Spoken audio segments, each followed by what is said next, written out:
So one thing I normally ask, like, work from home thing, I asked with Anil, he has given his perspective and everyone has their own perspective to it.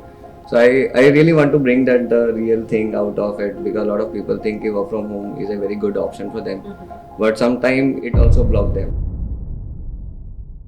Design की community और arts की community India में is very wide because we have so many creative people in India, and it's not just design, it's not just art, it's everything in between. So it is going to take a lot for India to unite, I would say. But I think wherever we are starting, a lot of communities from abroad are also coming here in India and making communities like EDPLS.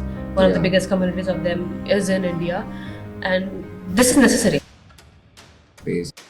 And I think a lot of people who are professional, they are taking mentorship from you. So what are the common thing people ask about, design, that if you want to share with the people?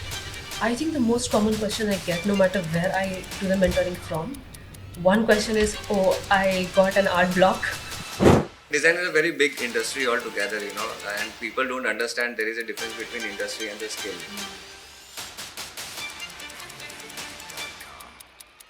So skill is something required to get into the industry, so you have to understand the industry perspective. I think, yeah, all of the industries that we only know, like you said, IT, you have design and everything, but one thing is very common, it's soft skills.